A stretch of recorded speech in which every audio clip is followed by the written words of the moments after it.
បាទជម្រាបសួរពុកម៉ែបងប្អូនថ្ងៃនេះយើងមកប្រៃទៀតហើយតាក់ក្រួចតាក់តាទាទៀតហើយហ្នឹងពីរអ្នកប៉ានៅក្នុងឡានចឹងមកតាក់ក្រួចតែលឺអាលោកងាវថ្ងៃនេះអត់បានយកអាលោកមកទេ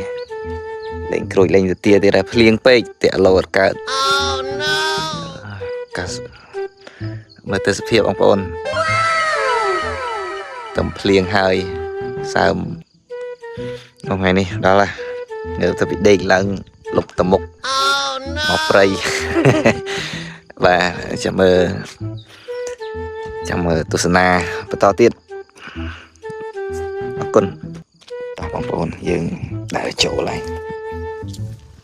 កវិឆាយមួយសិនមើល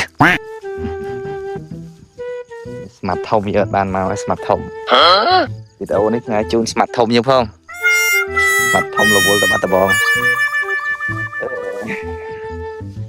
ចាំទស្សនាភាពបន្តបាទបងប្អូនសម្រាប់ទី1យើងវាតើពូនឡៃមុងបាំងកាយយើងសម្រាប់ទី1កៅឆាយបងប្អូន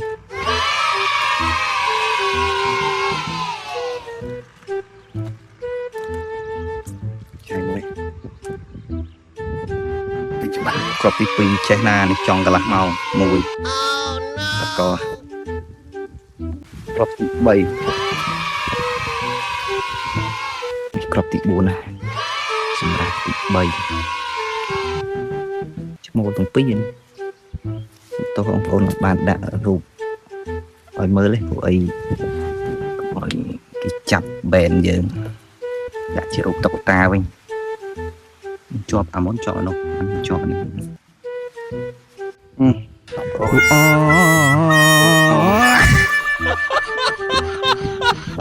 ប្រៃពោតបាន4ហើយយ៉ាងទៅមុខទៀតបាច់និយាយជាប់ជួយចូល1គីឡូជាងណាគ្រាប់ទី5បងប្អូនស្មូលទៀតបាត់មេហើយម្ដុំនេះទាក់អស់ហើយបាក់ទាក់ចកាពោតផ្លូវវារត់ច្រើនបងប្អូនយើងថ្ងៃនេះទៅផ្ទះហើយមកចំកន្លែងគេធ្លាប់ទាក់អត់មានក្រួយទេមានតែឈ្មោលមកកន្លែងនេះបានតែ5ទេថ្ងៃនេះយើងមេ2ឈ្មោល3ចកាពោតចកាចន្ទីអត់មានមកម្ដុំនេះមានឈ្មោលនោះមួយមិនអត់ចូលនៅពីចងាយ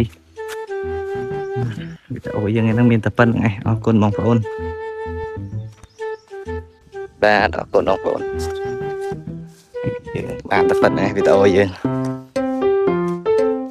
ជួបគ្នានៅវីដេអូក្រោយទៀតបងប្អូនអរគុណច្រើន